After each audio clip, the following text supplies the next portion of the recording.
नमस्कार, आप देख रहे हैं गुड न्यूज टुडे। शाम के 7 बज चुके हैं। 7 सवाल लेकर हम फिर से हाजिर हैं। मैं हूं अनंत भट्ट। ऐसा लगता है देश में नफरती बोलों और विवादों की बाढ़ सी आ गई है।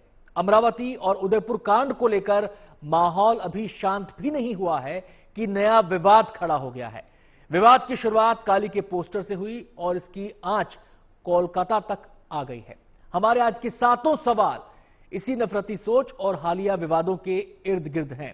और हमारा पहला सवाल अब आपके सामने है। हमारा सवाल है, काली पर कोलकाता में क्यों भड़का विवाद? हुआ यह है कि काली के पोस्टर विवाद के बीच टीएमसी सांसद महुआ मोइत्रा ने ऐसा बयान दे दिया जिस पर सियासत गर्मा गई है। बीजेपी ने महुआ और टीएमसी के खिलाफ मोर्चा खोल दिया है और कार्रवाई की मांग की है।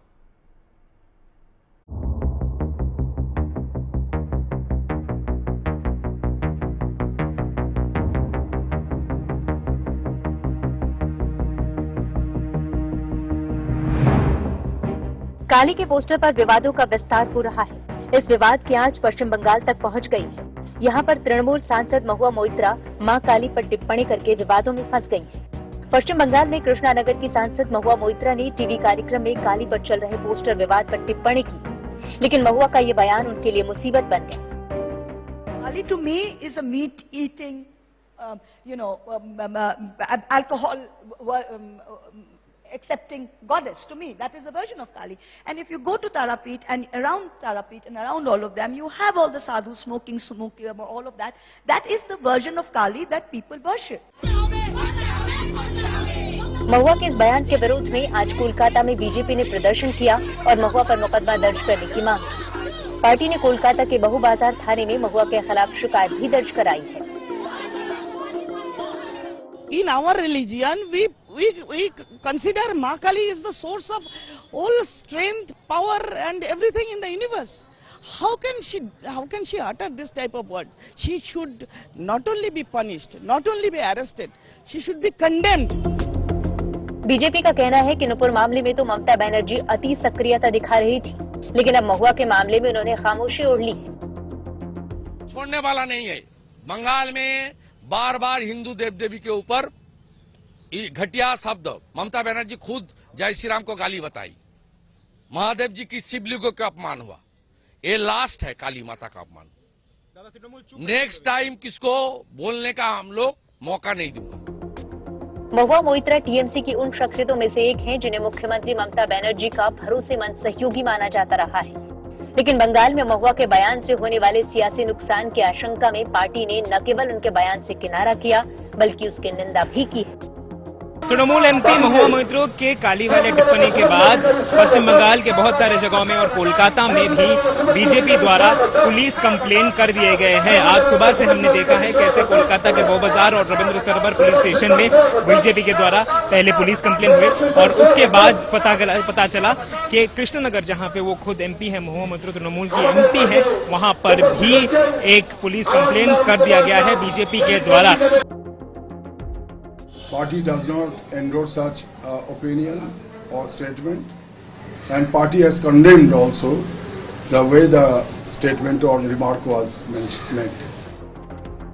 हालांकि महुआ ने सफाई दी है कि उसने किसी भी तरह से काली के पोस्टर का समर्थन नहीं किया है, लेकिन बीजेपी इस मौके को आसानी से हाथ से नहीं जाने देना चाहती, क्योंकि महुआ के बहाने ममता की घेराबंदी हो रही है। हालांकि टीएमसी ने इस विवाद से अपनी दूरी बना ली है। इधर महुआ के खिलाफ मध्य प्रदेश में एफआईआर दर्ज हो गई है। महुआ पर धार्मिक भावनाओं को ठेस पहुंचाने का आरोप लगाकर भोपाल में मामला दर्ज किया गया है। कोलकाता से अनुपम मिश्र के साथ Suryagni Roy, good news today. मां काली पोस्टर का विवाद अब केवल फिल्म मेकर तक ही सिमटा नहीं रह गया है। काली पर टिप्पणी करके टीएमसी सांसद महुआ मोइत्रा बुरी तरह फंस गई हैं। उनकी पार्टी टीएमसी ने भी उनके बयान से पल्ला झाड़ लिया है। हमारा दूसरा सवाल इसी पर है और हमारा सवाल है, काली विवाद पर टीएमसी का किनारा करना क्या संकेत देता है, क्या कहता है? बंगाल में दरअसल मां काली को घर घर में पूजा जाता है। टीएमसी मां काली की अहमियत को समझती है और वो आशंकित है कि कहीं महुआ का बयान उसके लिए सियासी नुकसान की वजह न बन जाए। आइए देखते हैं इस बारे में क्या कह रहे हैं राजनीतिक विश्लेषक जयंतो घोषाल। महुआ मोइत्रो को इस समय राजनीतिक है, वो मेंबर ऑफ पार्लियामेंट में है और उनको सोचना चाहिए था कि इसका क्या असर हो सकता है। तो जो बोले हैं वो कंटेंट, ये कोई थियोसॉफिकल डिबेट नहीं है, ये कोई मतलब धर्म के आधार पर हम कोई ऐसे कोई मतलब सेमिनार नहीं कर रहे हैं, कोई एकेडमिक डिस्कोर्स नहीं हो रहा है। ये जो हो रहा है ये राजनीति में अगर कुछ असर होता है, देखिए जैसे बहुत सारे सवाल ममता बनर्जी भी टाल देते हैं, अमित शाह जी भी टाल देते हैं, जो सवाल का जवाब नहीं देना चाहिए तो नहीं देते हैं। तो महुआ मोइत्रो बोल सकते थे कि हमने पता नहीं था और मुझे पता नहीं है और जानकारी लेके बताऊंगा, खत्म। लेकिन वो बोले नहीं है, वो थियोरेटिकली मतलब कॉल स्पेड फिलोसॉफी जो विश्वास करते हैं वो बोले हैं, लेकिन पार्टी को सूट नहीं किया है और इसीलिए तुरंत ममता बनर्जी को लगा कि इसमें कोई ज्यादा चर्चा ही नहीं होना चाहिए, इसीलिए पार्टी ने मतलब निलंबित कर दिए हैं। उनके अपने जो बोले हैं उससे उनको मतलब ट्वीट और ये जो सब है उसमें पार्टी ने बोल दिए हैं कि ये महुआ मोइत्रो का जो मतलब रुख है, ये रुख जो है ये टीएमसी का रुख नहीं है। मतलब टीएमसी हैज डिसएसोसिएटेड टीएमसी महुआ मोइत्रो के जो मतलब जो बोले हैं उनसे। जब से काली का पोस्टर सामने आया है उसका चौतरफा विरोध हो रहा है, तीखे बोल भी सामने आ रहे हैं। हमारा तीसरा सवाल इसी से जुड़ा हुआ है और हमारा सवाल है, काली विवाद पर क्यों बढ़ता जा रहा है लोगों का आक्रोश। इस मामले को लेकर अलग अलग जगहों पर केस दर्ज हो चुके हैं। अयोध्या के हनुमानगढ़ी के महंत राजू दास ने तो धमकी तक दे डाली है। काली के फिल्म मेकर के साथ प्रोड्यूसर और एडिटर पर भी मुकदमे हो गए हैं।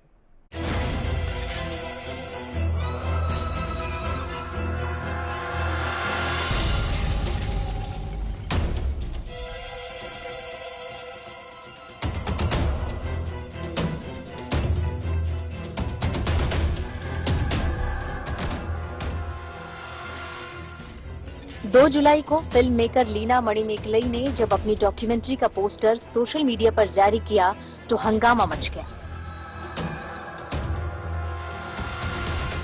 इस पोस्टर में मां काली की वेशभूषा में एक कलाकार को सिगरेट पीते हुए दिखाया गया था।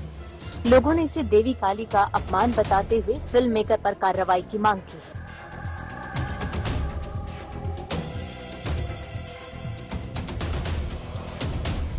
फिल्म मेकर मणिमेकलाई के खिलाफ कई जगहों पर लोगों ने विरोध जताया है और उस पर कार्रवाई की मांग की है। देश के कई राज्यों में डॉक्यूमेंट्री के डायरेक्टर, प्रोड्यूसर और एडिटर के खिलाफ मामले दर्ज कराए गए हैं।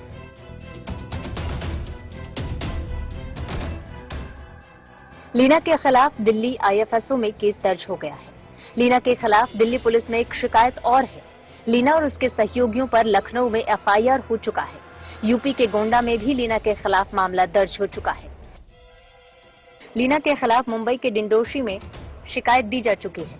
लीना के खिलाफ बिहार के मुजफ्फरपुर में मुकदमा हो चुका है।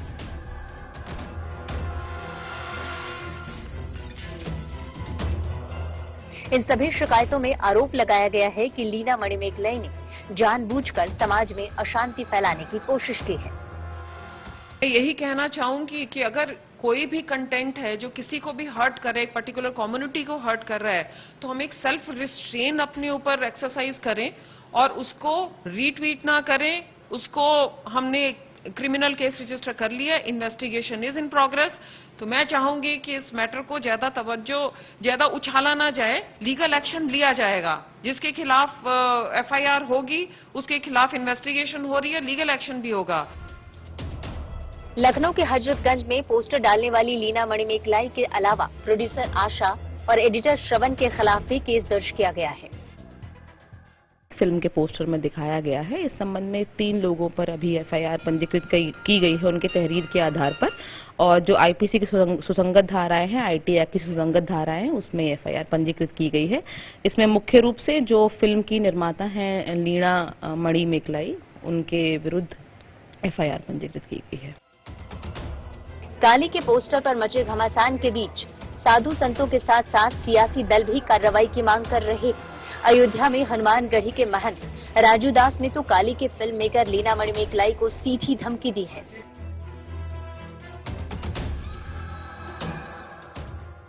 भाई अभी तत्काल की घटना देख लो कि नुपुर शर्मा ने सही कह दिया तो पूरे देश में आग लग गया। पूरे विश्व में भूचाल आ गई और सनातन धर्म संस्कृति का आप मजाक उड़ाओगे?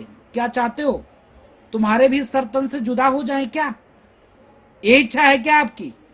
ऐसा नहीं चलेगा।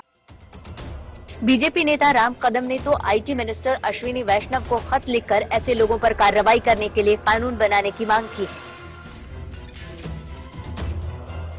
जानबूझ करके हिंदू देवी देवताओं का अवमान लगातार किया जा रहा है।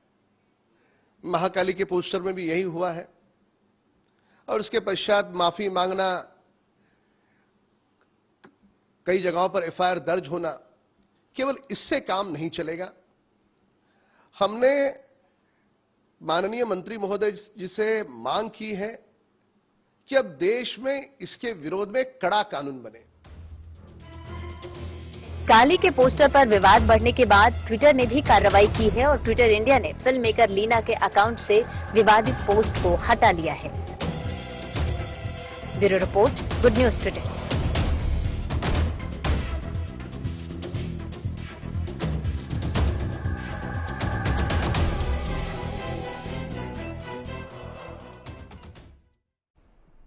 काली के पोस्टर पर कोलकाता में पारा चढ़ा हुआ है तो अजमेर में भी खादिम के बयान के बाद से हल्ला हंगामा हो रहा है। हमारा चौथा सवाल अब आपके सामने है और हमारा सवाल है, अजमेर में माहौल खराब करने की क्या कोशिश हो रही है? विवाद की शुरुआत नुपुर को अजमेर के खादिम की धमकी से हुई थी। वो खादिम अब गिरफ्तार हो चुका है। इस बीच एक और खादिम का विवादित बयान वाला वीडियो सामने आया है। इस खादिम का नाम है सरवर चिश्ती, जो कल तक सौहार्द की बातें कर रहा था।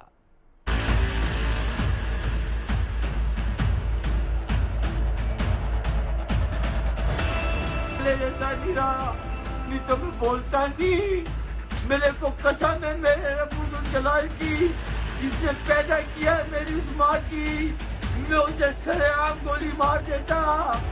मेरे बच्चों की कसम में गोली मार देता। अजमेर की नफरती जुबान वाला खादिम पुलिस के हत्थे चढ़ गया है। नुपुर शर्मा के खिलाफ भड़काऊ बयान देने वाले अजमेर दरगाह के खादिम सलमान चिश्ती को पुलिस ने कल देर रात गिरफ्तार कर लिया।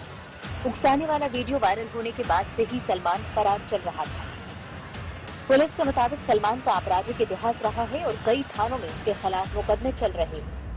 देखिए, कल हमारे संज्ञान में आया था कि दरगाह के खादिम सलमान चिश्ती द्वारा एक भ्रामक और आपत्तिजनक वीडियो शेयर किया गया है, जिसके बाद तुरंत एफआईआर दर्ज कर ली गई और विभिन्न टीम बनाकर साइबर टीम की मदद के द्वारा भी आज सलमान चिश्ती को घर से दस्तयाब किया गया। अभी उनसे पूछताछ जारी है। उनको उनके खादिम मोहल्ला से ही अभी दस्तयाब किया गया है। अजमेर पुलिस अब इस मामले में उस व्यक्ति की तलाश में जुटी है जिसने सलमान का वीडियो बनाया था। इधर सलमान की जहरीली जुबान पर लगाम लगी ही थी कि एक और खादिम का विवादित बयान वाला वीडियो सामने आ गया। अंजुमन कमेटी के सचिव सरवर चिश्ती का 26 जून का एक बयान वायरल हुआ है, जिसमें वो भड़काऊ बातें करते नजर आ रहे हैं। आज जो अजमेर शहर में हिंदू भाई जुलूस निकालना है, हमने जो पिछले जुम्मे को निकाला था वो हमारे प्रॉफिट मोहम्मद सल्लल्लाहु अलैहि वसल्लम की शान में गुस्ताखी हुई थी, तो उसका तो जस्टिफिकेशन है। हम तो किसी के देवी देवताओं की बेइज्जती नहीं करते। हमने नुपुर शर्मा की गिरफ्तारी की मांग की थी, इस बात का जुलूस था।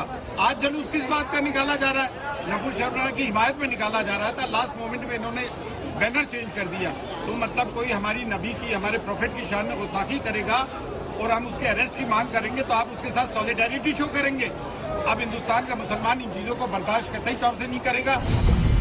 ये वही सरवर चिश्ती हैं जो कल सामाजिक सौहार्द की वकालत करते हुए सलमान चिश्ती के बयान को अनुचित ठहराते हुए उसकी आलोचना कर रहे थे। बिरादराने कौम हालात किस तरह से गुजर रहे हैं, मुल्क के भी और बिरादरी के भी और कौम के भी, तो किसी किस्म की ऐसी वीडियो न डालें जिससे कि सांप्रदायिक सौहार्द खराब हो और हमारी कौम पे दबिश हो। अगर आप कोई किसी किस्म की क्लिप डालेंगे तो उसके जिम्मेदार आप होंगे, ना कि पूरी बिरादरी होगी।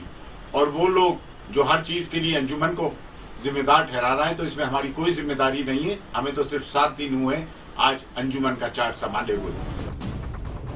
अजमेर से लगातार आ रहे भड़काऊ बयानों के बीच इस मामले में अजमेर दरगाह के दीवान सैयद जैनुल अबेदीन ने भी बयान दिया है।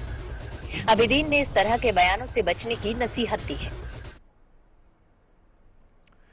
अजमेर में जहरीले बोलों पर कार्रवाई हो रही है तो अमरावती केस की जांच भी आगे बढ़ रही है। इस बीच उमेश कोल्हे की पोस्टमार्टम रिपोर्ट भी सामने आ गई है। हमारा 5वां सवाल अब आपके सामने है। सवाल है, अमरावती में कत्ल किए गए उमेश की पोस्टमार्टम रिपोर्ट में क्या है? पोस्टमार्टम रिपोर्ट के बारे में विस्तार से बता रहे हैं हमारे संवाददाता मुनीश पांडे। पोस्टमार्टम की रिपोर्ट में खुलासा हुआ है कि उमेश कोल्हे के गले की बाईं तरफ चाकू से हमला किया गया और चाकू इतना धारदार था कि चाकू न सिर्फ गले को काटा बल्कि वो गले को चीरता हुआ सीधा रीढ़ की हड्डी तक पहुंच गया, जिसकी वजह से उनकी दिमाग की नसें और जो गले से पेट को जोड़ने वाली नली होती है वो पूरी तरह से क्षतिग्रस्त हो गई। रक्त बहाव के कारण, ज्यादा रक्त बहाव के कारण उमेश कोल्हे की मौत हो गई। पुलिस अब पोस्टमार्टम रिपोर्ट आने के बाद में सभी कड़ियों को जोड़ना शुरू कर दिया है। पुलिस का यह भी कहना है कि इस हमले में जो चाकू इस्तेमाल किया गया था वो एक चाइनीज चाकू था जिसकी लंबाई 12 से 14 इंच बताई जा रही है। इसके अलावा पुलिस ने इस पूरे हमले की 3 सीसीटीवी फुटेज को भी बरामद किया हुआ है। उसमें से 2 सीसीटीवी फुटेज ऐसी हैं जिसमें कि तीनों आरोपी शमीम, शोएब और अतीक वो मोटरसाइकिल पर बैठे हुए और भागते हुए दिखाई दे रहे हैं। लेकिन जो तीसरी सीसीटीवी फुटेज है वो पुलिस के लिए सबसे ज्यादा महत्वपूर्ण है, क्योंकि उस सीसीटीवी में दिख रहा है कि किस तरह से उमेश कोल्हे जब अपनी स्कूटी से घटनास्थल पर पहुंचते हैं तो वहां उमेश कोल्हे हत्याकांड की जांच एनआईए के हाथ में जा चुकी है। आतंक के एंगल से लेकर तमाम पहलुओं को एजेंसी खंगाल रही है। हमारा 6ठा सवाल अब आपके सामने है और हमारा सवाल है, उमेश कोल्हे हत्याकांड की जांच कहां तक पहुंची? पुलिस कमिश्नर का कहना है कि पुलिस की जांच में पाया गया है कि इस हत्या के पीछे नुपुर शर्मा का बयान वजह है। तमाम पहलुओं पर हमने अमरावती की पुलिस कमिश्नर आरती सिंह से बात की। आइए देखते हैं क्या कहना है उनका। मामला आज एनआईए के पास पहुंचा है, लेकिन जो इन्वेस्टिगेशन अमरावती पुलिस ने किया है उसकी भले ही एक तरफ आरोप हो रहा है, लेकिन बाकी के लोग उसकी सराहना भी कर रहे हैं। हमने परसों रात को ये इन्वेस्टिगेशन एनआईए को हैंडओवर किया और उसके पहले, जैसे मैंने आपको पहले भी बताया था, जब ये हमें पता चला 21 तारीख को तो स्पॉट पर मैं खुद गई तुरंत और मेरी पूरी टीम गई और उस दिन वो पूरा ब्लाइंड केस था और उस टाइम नुपुर शर्मा के स्टेटस पे सपोर्ट करने का माहौल था, पर इस तरह का मर्डर तब तक पूरे देश में कहीं नहीं हुआ था। तो बहुत सेंसिटिव मैटर था। तो इसमें जब तक हमारे पास ठोस सबूत नहीं आते तब तक हमने कोई भी ऑफिशियल स्टेटमेंट देना मेरे या किसी के लिए भी it would have been very very premature. क्योंकि अमरावती उदयपुर के बाद नफरत की आग बिहार के आरा तक भी पहुंच गई है। आरा में हुई घटना को भी नुपुर के बयान से जोड़कर देखा जा रहा है। अब नजर हमारे 7वें और आखिरी सवाल पर। हमारा सवाल है, बिहार तक कैसे पहुंची नुपुर के बयान की आग? कहा जा रहा है कि आरा में नुपुर के समर्थन और विरोध में लोग भिड़ गए, जिसके चलते वहां तनाव हो गया। हालांकि पुलिस का कहना है कि आरा की घटना का नुपुर शर्मा के मामले से कोई लेना देना नहीं है।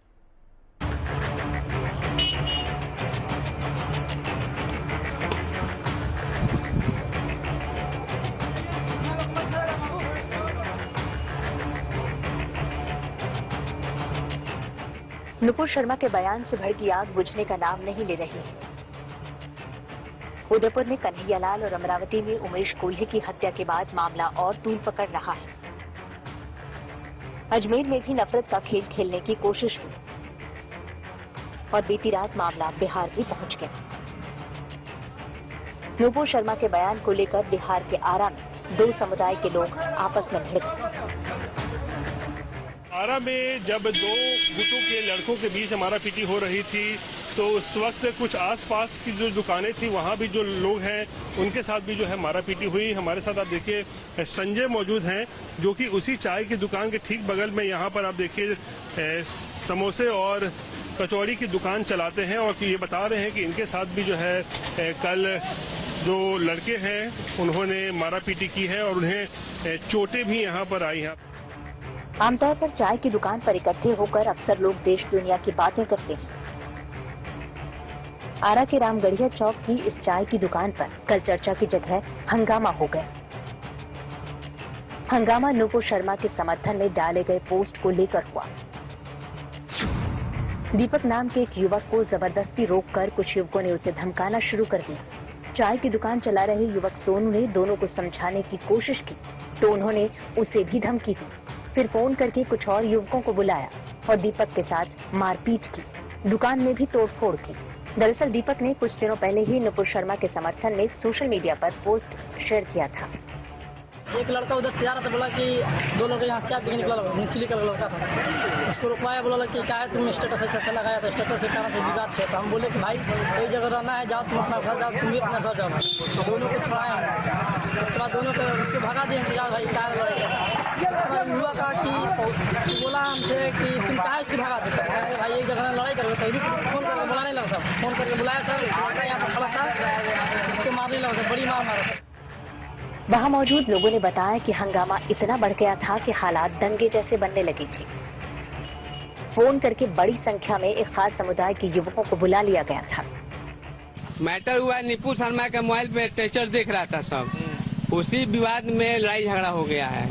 चाय दुकान में, चाय दुकान में लड़ाई झगड़ा हुआ है, तो उधर से फोन करके नहीं तो 100-150 उधर से लड़का आया, सब कसाई टोला देने से आया है, सब पूरा मारपीट किया है, सब दुकानदार का सामान नुकसान कर दिया है।